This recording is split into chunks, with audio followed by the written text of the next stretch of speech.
नमस्कार, big debate में आपका स्वागत है। आपके साथ मैं हूं रम सिद्दीकी। तो मंगलवार को लोकसभा नेता प्रतिपक्ष राहुल गांधी भोपाल के दौरे पर पहुंचे थे, जहां उन्होंने कांग्रेस के संगठन सृजन अभियान का शुभारंभ किया।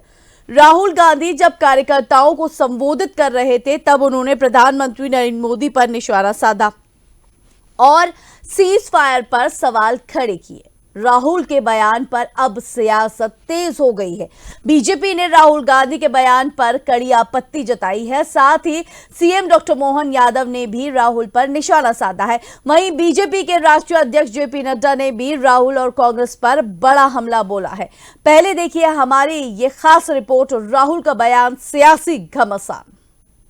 नरेंद्र सरेंडर पर सियासत तेज, राहुल पर बीजेपी हुई हमलावर। राहुल ने उठाए थे सीज फायर पर सवाल। लोकसभा में नेता प्रतिपक्ष राहुल गांधी के बयान पर फिर सियासत तेज हो गई है। मंगलवार को राहुल गांधी ने भोपाल में सीज फायर पर सवाल खड़े किए थे। राहुल गांधी कांग्रेस के संगठन सृजन अभियान को संबोधित कर रहे थे, जिसमें उन्होंने अमेरिकी राष्ट्रपति डोनाल्ड ट्रंप के बयान के बहाने प्रधानमंत्री नरेंद्र मोदी पर निशाना साधा। जिसमें उन्होंने अमेरिकी राष्ट्रपति डोनाल्ड ट्रंप के बयान के बहाने प्रधानमंत्री नरेंद्र मोदी पर निशाना साधा था।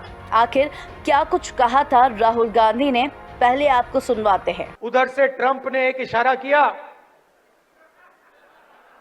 फोन उठाया, कहा मोदी जी क्या कर रहे हो?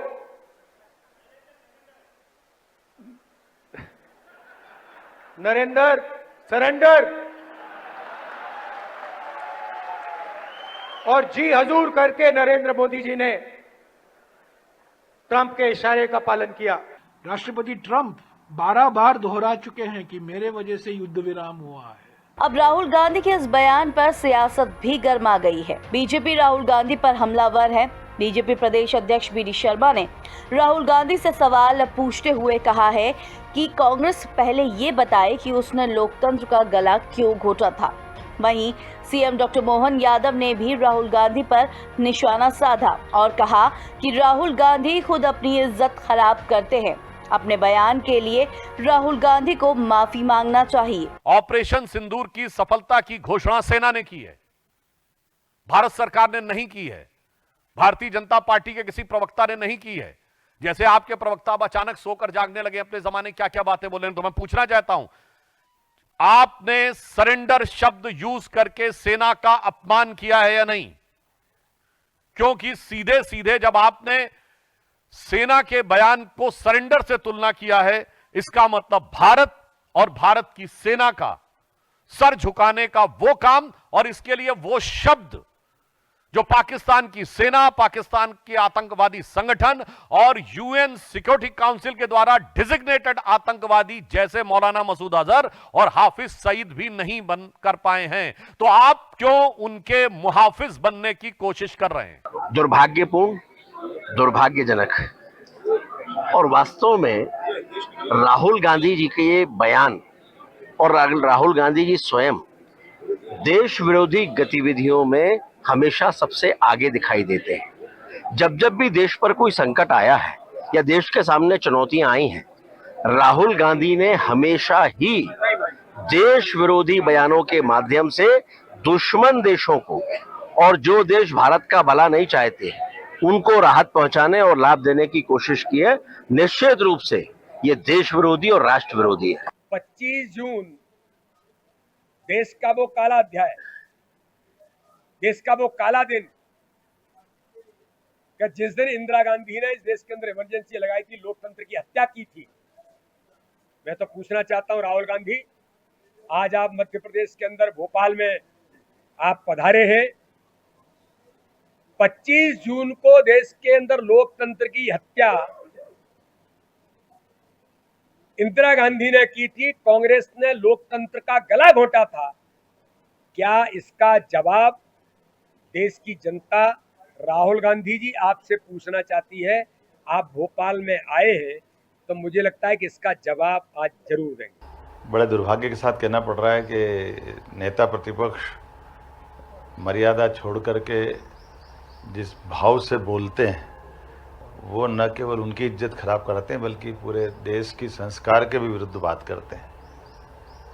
पहले अपनी दादी के लिए जिस प्रकार से जूते पहन के फूल फेंक के जाते हैं, उसी प्रकार से सुश्री प्रधानमंत्री के लिए जो उनने शब्द बोले हैं और जिस ढंग से ट्रम्प की बात की है, ये उनका एक तरह से हल्कापन सबके सामने आता है। मैं निंदा करता हूँ, कटु शब्दों में निंदा करता हूँ, और हमारे अपने यशस्वी प्रधानमंत्री के नेतृत्व में जिस प्रकार से देश ने देखा है और उनके नेतृत्व में सेना ने जिस प्रकार से पाकिस्तान की हालत ख़राब की है, दुनिया इस बात को मानती है।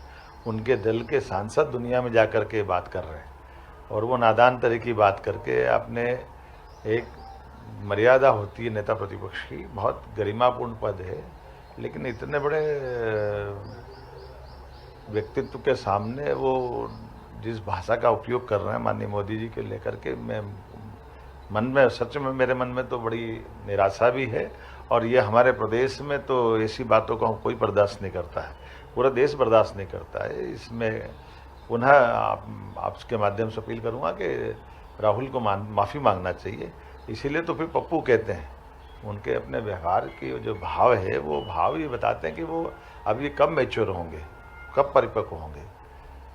और वैसे ही उनके साथ वाले जो ताली बजाते हैं इस बात पे लेकर, बड़े दुर्भाग्य के साथ कहना पड़ रहा है, कांग्रेस इसकी कीमत चुकाई। पहलगाम हमले के बाद भले ही कांग्रेस ने सरकार के हर फैसले का समर्थन करने की बात की थी, पर जिस तरीके से अब कांग्रेस नेताओं के बयान सामने आ रहे हैं, उस पर सियासत होना लाजमी है। हालांकि कई बीजेपी नेताओं के भी विवादित बयान सामने आए, जिस पर कांग्रेस ने भी बीजेपी को जमकर घेरा। तो भाई राहुल के इस बयान पर अब सियासत तेज हो गई है। बीजेपी ने राहुल गांधी के बयान पर कड़ी आपत्ति यहां पे जताई है। बिग डिबेट में आज इसी मुद्दे पर हम चर्चा करेंगे। चर्चा के लिए आपको पैनल से इंट्रोड्यूस करा देती हूं। हमारे साथ घनश्याम पेरोनिया जी, पूर्व विधायक बीजेपी, हमारे साथ जुड़े हुए हैं। साथ में वरिष्ठ पत्रकार राजेश जौहरी जी और प्रतिभा विक्टर जी, कांग्रेस प्रवक्ता, हमारे साथ जुड़े हुए हैं। आप तीनों का बहुत स्वागत है बिग डिबेट में। राजेश जौहरी जी, सबसे पहले सवाल आपसे, अब राहुल गांधी का ये एक और बयान क्या कहता है? इसमें देखिए, अगर बात नेशनल पॉलिटिक्स की जाए, स्टेटमैनशिप की जाए, तो एक बात थी कि जब कांग्रेस ने, पूरे विपक्ष ने एक बात कही थी कि युद्ध को लेकर जो भी होगा उस सब में हम सरकार के साथ रहेंगे, और तो ऐसे में फिर ये वाला बयान मतलब सही नहीं लगा। अब ठीक है, राजनीति है, उन्हें भी अपनी पॉलिटिक्स करनी है, उन्हें भी पार्टी को रिवाइव करना है। मध्य प्रदेश में काफी खराब स्थिति है। देखिए, एक सीट थी लोकसभा की, वो भी चली गई, तो अब अगले लोकसभा चुनाव में, अगले विधानसभा चुनाव में परफॉर्म पार्टी को करना है, तो वो एक अलग चीज होती है। पॉलिटिक्स के अपने डायनामिक्स होते हैं। लेकिन एक बात है कि आज कनिमोझी जैसे लोग, आज शशि थरूर और ओवैसी, जो जिनके बारे में हम आपकी सबकी बहुत अलग तरह की राय थी कि वो लोग अलग तरह की विचारधारा रखते हैं, पर जिस तरह से वो लोग विदेशों में जाकर, दो पहलू हैं इसके, जिस तरह से ये लोग विदेशों में जाकर जो देश का जो वो रख रहे हैं, पक्ष रख रहे हैं, वो सुन के बड़ा अच्छा लगता है कि विपक्ष ऐसा होना चाहिए। क्योंकि युद्ध हो या कोई भी स्थिति हो, पर जब देश की बात आती है तो हम फिर अलग अलग दल नहीं है, हम सब एक हैं। एक बात तो ये हो गई।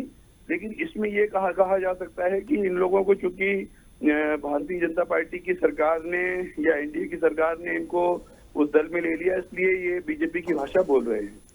पर अब दूसरी बात, शहबाज शरीफ जो हैं, जिन आज तक चाहे राफेल को लेके, चाहे अलग अलग तरह के कि भारत का इतना नुकसान हो गया, भारत के इतने फाइटर और भी गिर गए, और या अपना कौन सा वाला बेस था जो शायद अंबाला का या एक कोई एयर बेस है, उस पर हमला हो गया, तो उस सबको यहाँ के लोग कुछ भी कहें हम नहीं मानेंगे। एक बार को चलो ठीक है, नरेंद्र मोदी या एस जयशंकर या राजनाथ सिंह या जो भी भाजपा के लोग हैं या सरकार के लोग हैं, वो अपनी बात रख सकते हैं और अपना पक्ष रख सकते हैं गलत तरीके से। लेकिन जो शहबाज शरीफ रख रहे हैं वो तो मानना ही पड़ेगा ना, कि हम लोगों की प्लानिंग थी कि फजर की नमाज के तुरंत बाद हमला करेंगे और रात में ही ब्रह्मोस मिसाइल ने हमारा इतना नुकसान कर दिया। जितने एयरबेस, 3 एयरबेस चले गए हमारे, बहुत बड़ा नुकसान हुआ है। तो देखिए, जब दुश्मन मान रहा है कि वो बुरे तरीके से हारा है, और फिर उसके बाद हम, अगर हमारे देश के लोग नहीं मानेंगे कि पाकिस्तान हारा है, तो इसका मतलब हम पाकिस्तान को जिता रहे हैं। एक अब आखिरी बात ये है कि जो भारत की शुरू से एक पॉलिसी रही थी, इसमें आपने सुना होगा, जितने भी जो सेना के लोगों ने बयान दिए, शुरू में बयान दिए थे कि हम जो भी करेंगे, हमारा जो उद्देश्य है सिर्फ आतंकवाद का, ये जो आतंकवाद की घटना है, और हमारी लड़ाई आतंकवाद के खिलाफ है, किसी देश के खिलाफ नहीं है। और वो लिमिटेड, उन्होंने एक बार बार एक ही शब्द अंग्रेजी में इस्तेमाल कर रहे थे, it will be limited assault, है ना। लिमिटेड एसॉल्ट मतलब जितना जो करना है उतना ही करना है। उसका एक बहुत बड़ा कारण है, रशिया जैसी महाशक्ति बुरे तरीके से फंस गई है, 2-2.5 साल 3 साल हो गए हैं, और वो यूक्रेन से युद्ध में बाहर नहीं आ पा रही है। क्यों? क्योंकि यूक्रेन को पूरी दुनिया अपने हथियार दे रही है, और भारत में ये चीज हो ही गई थी, आपने देखा होगा, टर्की ने शुरू में ही उनको ड्रोन दे दिए अपने। धीरे धीरे और भी देश जो हम चौथी इकोनॉमी में तीसरी में जाने के चक्कर में हैं, तो हम 10वें 12वें नंबर पे पहुंच जाते अगर ये युद्ध एक आध साल चल जाता। तो इन सब बातों को देखते हुए ऐसा लगता है सरकार ने जो निर्णय लिया कि युद्ध विराम किया जाए, वो सही था। लेकिन कांग्रेस का हमला कहीं और ही था।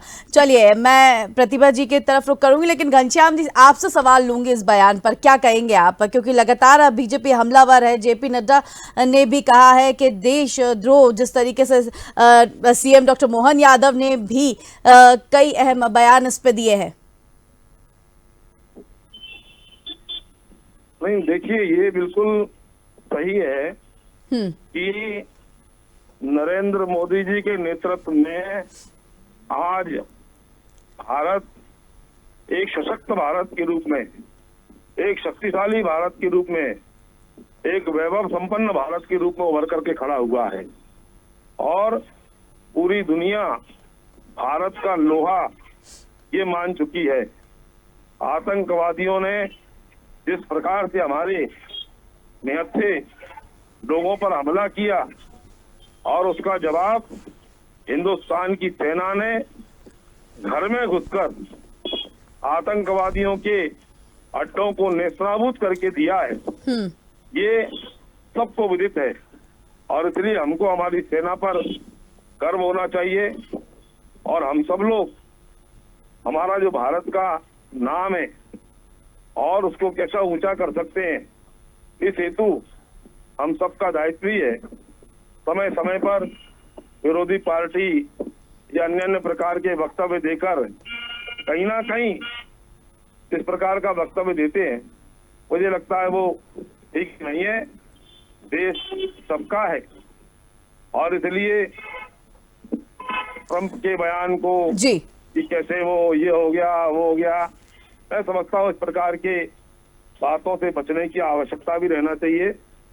मैं तो निवेदन करता हूँ कि देखिए, वो जमाना था जब अटल बिहारी वाजपेयी जी नेता प्रतिपक्ष थे, जिनेवा में वो गए थे, जैसे उन्होंने भारत की और जो शौर्य गाथा का परचम वहां लहराया, इसी प्रकार का भाव रहना चाहिए।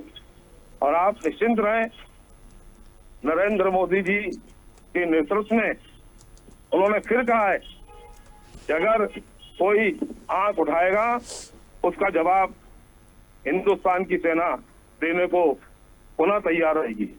प्रतिभा जी, आप क्या कहेंगी? क्योंकि सीज फायर पर जिस तरीके से राहुल गांधी ने ये बयान दिया है, और उसके बाद अब ये जो सियासत देखने को मिल रही है, क्या कहेंगी प्रतिभा जी आप इस पर? जी हाँ, जैसे कि हम सबको मालूम है कि पाकिस्तान हार रहा था, उसके पास इतने थे नहीं हथियार, वो 7 दिन से ज्यादा युद्ध लड़ नहीं सकता था, क्योंकि उसने यूक्रेन को अपना सारा दे चुका था। तो ये हम सबको मालूम था। 4 दिन हमारे स्ट्राइक को हो गए थे, तो हमारी जो भारतीय सेना है अपने पराक्रम से इतना अच्छा युद्ध लड़ रही थी और पाकिस्तान को परास्त कर रही थी। तो वो 7 दिन तो छोड़िए, हम 5वें दिन तक ही हम उस चीज को, पाकिस्तान को पूरी तरीके से घुटनों पे लेके आ जाती हमारी भारतीय सेना। तो क्या भारतीय सेना को आपने उसके पराक्रम पे विश्वास न करते हुए पहले ही सीज फायर करवा दिया? वो भी ट्रंप जी बोलते हैं कि हम व्यापार का हवाला देके हमने रुकवा दिया। तो क्या क्यों मतलब हमने 5वें दिन का इंतजार नहीं किया? इतनी भी क्या जल्दी थी? क्या हमारे ऊपर दबाव था? लेकिन क्यों प्रतिभा जी ट्रंप ने उसके बाद ये भी बयान दे दिया था, मध्यस्थता को लेकर उन्होंने बयान दे दिया था कि उन्होंने कोई मध्यस्थता नहीं करी है सीजफायर में। देखिए, ट्रंप ने 10 बार पूरे विश्व पे अलग अलग मंचों से बोला है। अभी कुछ दिन पहले फिर बोला, ये जो उन्होंने कहा कि मध्यस्थता नहीं करी, उन्होंने दूसरे बयान में बोल दिया था, परंतु उसके बाद 3, 4, 5, 10 बार उनके बयान आ चुके हैं और वो बार बार यही बोल रहे हैं कि मैंने व्यापार न करने का दोनों देशों को मतलब हवाला दिया, इस वजह से सीजफायर हो गया। तो हम उसके दबाव में क्यों आए? क्यों हम मतलब ट्रंप का विरोध क्यों नहीं कर सकते हैं? न हमारे विदेश सचिव कुछ बोले, न हमारे विदेश मंत्री बोले, न भारत सरकार बोली, न ही मोदी जी ने प्रतिकार किया ट्रंप का कि ट्रंप झूठ बोल रहे हैं। तो प्रधानमंत्री का बयान भी आपने सुना होगा, उन्होंने भी साफ स्पष्ट कर दिया है कि कोई हस्तक्षेप नहीं करेगा। ये बयान भी उस वक्त सामने आया था कि कोई भी देश हिंदुस्तान के भी उसके बाद भी मैडम लगातार ट्रंप बोल रहे हैं। आप 2-4 दिन पहले का भी देख लीजिए, ट्रंप लगातार बोल रहे हैं, वो नहीं रुक रहे हैं। तो ये आप एक बार बोल देने से नहीं होता, आप पूरी तरीके से प्रतिकार करिए और आप अपने सत्र बुलाइए, सामने रखिए, विपक्ष के पूरे संसद के सामने रखिए। ये ट्रंप की बात क्यों बार बार वो इस तरीके से बोल रही, क्या सच्चाई है इस बात? चलिए मानसून सत्र शुरू होने ही वाला है, चर्चा वहां जरूर होगी। पेरोनिया जी, आपसे भी सवाल लूंगी, अभी सुन रहे थे आप प्रतिभा जी को। जी नहीं, बिल्कुल आपने सही कहा अभी कि अमेरिका के राष्ट्रपति ट्रंप के सभी प्रकार के जो बयान थे और उनके जो सबने सुने भी हैं, और इसलिए ना तो भारत किसी के दबाव में आता है ना आएगा। कांग्रेस है, प्रतिपक्ष में है, प्रतिपक्ष का वो पालन कर रहे हैं, लेकिन जनता सब समझती है। और मैंने प्रारंभ में ही कहा कि भारत ये शक्ति संपन्न देश है, वैभव संपन्न देश है, उसको किसी को कुछ समझाने की आवश्यकता नहीं है। हमारी सेना पर हमें भरोसा है। और पुनः प्रधानमंत्री, मैंने पुनः कहा ना, पुनः प्रधानमंत्री ने कहा है कि आतंकवादी घटनाओं को कोई अंजाम देगा, उसको मुंहतोड़ जवाब देने का काम हिंदुस्तान की सेना करने वाली है। राजेश जी, आप क्या कहेंगे? दोनों को ही सुन रहे थे आप। देखिए, आपको पता नहीं मालूम है कि नहीं मालूम है, हमारा 22-23 साल का सिर्फ इसी चीज का अनुभव है, स्ट्रेटेजिक मामलों का अनुभव है। और सामरिक, चूंकि एक ट्रेन डिफेंस करेस्पॉन्डेंट जिसे कहते हैं, जो युद्ध के ऊपर जो कवरेज करते हैं, वो उस पत्रकारिता का हम ट्रेंड हैं, I am trend for that. और इसलिए हम इसको समझते हैं, स्ट्रेटेजी को। सारी बात आप सोचिए, पहले जब शुरुआत में ही बोल दिया गया था कि ये लिमिटेड अटैक है हमारा और सिर्फ आतंकवाद के खिलाफ है उसका। और आपको बता दें, ये मतलब हम प्रतिभा जी के या किसी के भी ज्ञान पर कोई प्रश्न चिन्ह नहीं खड़ा कर रहे हैं, पर ये है कि जो स्थितियां, मतलब जो ट्रंप आज भी हमारे देश की स्थिति ये है, भारत के लोगों की मानसिकता ऐसी है कि अपना प्रधानमंत्री भी कुछ कह दे, अपना राष्ट्रपति कुछ कह दे, अपना सेनाध्यक्ष कुछ कह दे, अपना सेना का प्रवक्ता कुछ कह दे, वो नहीं मानेंगे। पर ट्रंप ने जो बोला है वो अक्षरशः पालन करेंगे। क्यों? क्योंकि वो अमेरिका का राष्ट्रपति है। वो, आप बताइए, अमेरिका एक बिजनेस करने वाला अपना राष्ट्र है। पूरी दुनिया में अमेरिका अपने बिजनेस को सुरक्षित करने के लिए, अपने बिजनेस को संवर्धित करने के लिए और उसको बढ़ाने के लिए वो कुछ भी कर सकता है। CIA ने पूरी दुनिया में हजारों हत्याएं करवाई हैं, वो राजनीतिक हत्याएं भी हैं, वो जो हमारे इसरो के साइंटिस्ट हैं उनकी हत्याएं भी हुई हैं। और इस तरह से अपने देश में जो कुछ हुआ है, आप उस देश के वो देश का जो राष्ट्रपति है उसके बयान पर हम इतना महत्व देंगे और अपने आदमी की बात नहीं मानेंगे अगर, तो फिर चिंता की बात है। शशि थरूर जो बोल रहे हैं वो तो मानना पड़ेगा ना, करीमोजी बोल रही है वो तो मानना पड़ेगा, और असदुद्दीन ओवैसी बोल रहे हैं वो तो मानना पड़ेगा। ये तो एक बात हो गई। अब हम आते हैं जो सीज फायर की बात पर। आप सोचिए कि 71 की लड़ाई में आपको बहुत इंटरेस्टिंग कहानी है, और ये एक दिन ही कई लोगों ने अपनी किताबों में लिखा है। तो उसमें ये लिखा है कि जब जुल्फिकार अली भुट्टो और बेनजीर नई ट्रेनिंग ले रही थी, जैसे जवाहरलाल नेहरू जी के साथ में इंदिरा गांधी जी ट्रेनिंग ले रही थी राजनीति की, वैसे ही बेनजीर भुट्टो ट्रेनिंग ले रही थी। तो तो जुल्फिकार अली भुट्टो उनको भी लेके आ गए शिमला समझौते के लिए कि चलो शिमला समझौता करने चलना है। और वहां पर क्या हुआ कि इंदिरा गांधी जी बहुत जोश में थी क्योंकि अपन युद्ध जीते हुए थे। हाँ। हमारे जो है हम विजेता थे, तो विजेता का जो जोश होता है, और ये आप क्रॉस चेक कर लीजिएगा आप लोग, तो उसमें जैसे ही उन्होंने कहा कि शुरुआत हुई बातचीत की, और उन्होंने कहा कि इंदिरा गांधी जी ने कहा कि हम आपके 93,000 नहीं छोड़ेंगे जब तक आप पीओके नहीं छोड़ोगे, जब तक ये सियाचिन वाला मामला नहीं खत्म होगा, और ये नहीं होगा, ये नहीं होगा, ऐसे 5-6 शर्तें रख दी। तो जुल्फिकार अली भुट्टो बहुत मजा हुआ खिलाड़ी था। उसने क्या किया, उसने कहा एक काम करो, आप तो 93,000 रख लो, हमको नहीं चाहिए आप वो। ये सच्ची घटना है। इंदिरा गांधी जी के चेहरे की हवाइयां उड़ गई कि अब मैं क्या करूं, क्योंकि देखिए, तो the war which was won at the war front was lost on the table। हम अपने 54 लोग जो हमारे, उनके 93,000 हमने पकड़े थे, और हमारे 54 उनके यहाँ चले गए थे। देखिए युद्ध में ऐसा नहीं होता है कि जीत ही जीत होती है, 54 हमारे भी पकड़े गए, हमारे भी कुछ टैंक नष्ट हुए इसमें जैसलमेर बाड़मेर सेक्टर में, तो और लोगों वाला में। तो क्या हुआ कि जुल्फिकार अली भुट्टो ने साफ मना कर दिया कि हाँ मुझे नहीं चाहिए, मैं अभी कोई शर्त नहीं मानूंगा।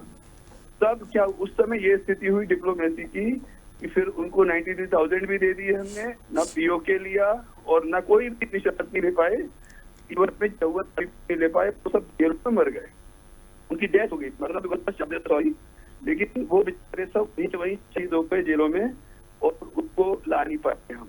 आज अपना एक आदमी पकड़ा जाता है तो तुरंत कितनी बड़ी स्थिति आ जाती है, अभिनंदन के केस में हमने देख लिया। तो इसलिए हम जो है एकदम से इल्जाम लगाना ठीक नहीं है, इतिहास को पढ़ना भी जरूरी है, स्ट्रेटेजी को समझना भी जरूरी है। और आप बताएं अभी थोड़े ही दिनों में अगर थोड़ी नौ लड़ाई चलती तो चलिए आप राजेश जी आपकी बात का जवाब ले लेती हूँ। अब आपने इतनी एक पूरी फैक्ट सामने रखी दिया है तो प्रतिभा जी से ही जान लेती हूँ। प्रतिभा जी अब क्या कहेंगी आप? चलिए ट्रम्प के बयान को, राहुल गांधी के बयान को, दोनों को एक तरफ रख देते हैं, अब आप क्या कहेंगी सीज फायर पर? देखिए सीज फायर का सवाल तो वही रहेगा। ठीक है, हम विपक्ष में हैं, जनता की आवाज उठाना हमारा काम है, तो ये जनता के ही सवाल है, इसका जवाब तो देना चाहिए, चाहे सत्र बुलाएं या न बुलाएं, चाहे कैसे भी मोदी जी जवाब दें। और देखिए मोदी जी ने 11 साल में विदेश यात्राएं करी, आप कहते हैं विश्व गुरु, तो आज हम पूछते हैं कि कौन सी कूटनीति, विदेश नीति क्या बनाई, क्या काम आ रही है। आज आप देखेंगे कि यूनेस्को का जो उपाध्यक्ष का पद था उसमें पाकिस्तान को मिल गया, पाकिस्तान जीत गया, 38 वोट मिले और भारत को मिले 18 वोट।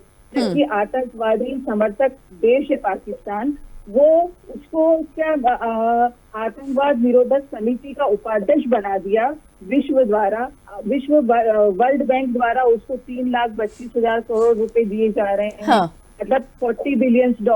इंटरनेशनल मॉनिटरिंग फंड द्वारा उसको दूसरी किस्त मिल रही है 8,400 करोड़ की। तो पूरा विश्व तो पाकिस्तान को समर्थन दे रहा है, इतना आतंकवाद फैला रहा है वो, उसके बावजूद वो मतलब भारत का तो कहीं नंबर ही नहीं लग रहा है। वो भारत को पछाड़ते हुए, भारत में आतंकवाद को फैलाते हुए वो विश्व के सामने अच्छा बन रहा है। तो हम क्या कर रहे हैं, कौन सी हमारी विदेश नीतियों? लेकिन जब ऑपरेशन सिंदूर होता है, साथ में कांग्रेस भी खड़ी हुई नजर आती है देश के साथ, लेकिन उसके बाद जैसे ही सीज फायर होता है कांग्रेस बयानबाजी करने लगती है। आप भी अब सवाल उठा रही हैं, राहुल गांधी भी यहाँ पे भोपाल जब पहुंचे तो एक बयान देख के चले गए।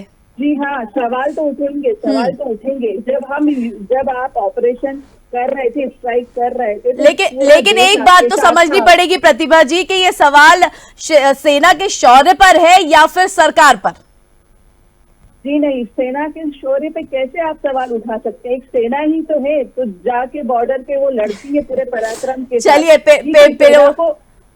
पिरोनिया जी से समझ लेती हूँ। घनश्याम जी क्या कहेंगे आप? आपने सुना अभी प्रतिभा जी को। चलिए घनश्याम जी से संपर्क टूट गया है। राजेश जी एक आखिरी सवाल आपसे लूंगी, प्रतिभा जी को सुना आपने अभी। जी देखिए स्टैंड तो बहुत क्लियर है, किसी पार्टी के पक्ष में नहीं है और किसी पार्टी के विरोध में नहीं है।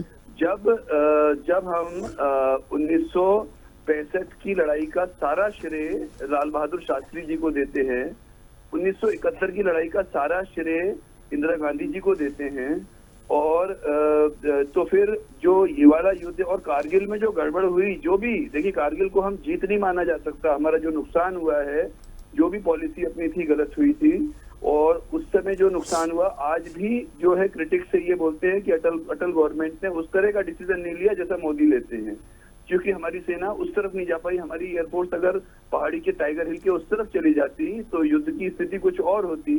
24 घंटे में हमारी सेकेंड राजपूताना राइफल पूरी खत्म हो गई, एक बटालियन, सिर्फ उस टाइगर हिल को फतेह करने के चक्कर में।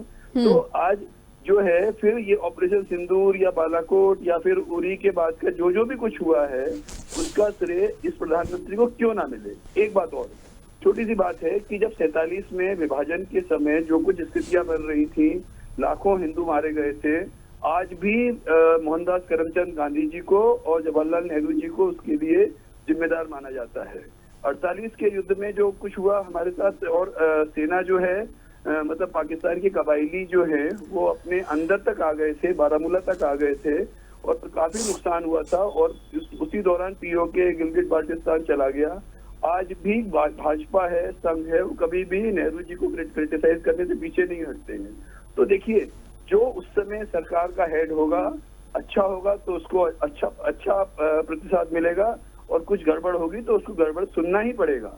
बहुत सीधी सी बात है जो भी कुछ होता है। और एक बात और है, हम लोगों को जब हम पढ़ रहे थे आज से 22-23 साल पहले, तो एक चीज बताई गई थी कि army is a tool of diplomacy.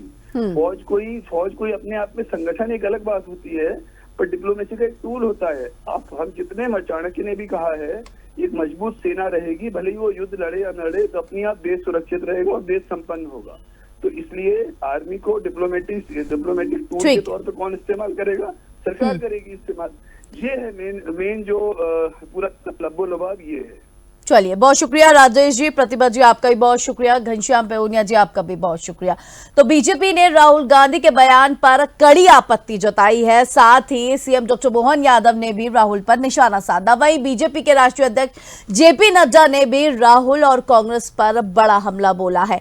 तो जिस तरीके से पूरी रिपोर्ट हमने देखी, सियासी घमासान हमने देखा और सुना कि किस तरीके से राहुल गांधी ने यह बयान दिया सीज फायर पर। तो बिग डिबेट में फिलहाल इतना ही, हमें दीजिए इजाजत, तो आप देखते रहिए DNN न्यूज़। नमस्कार।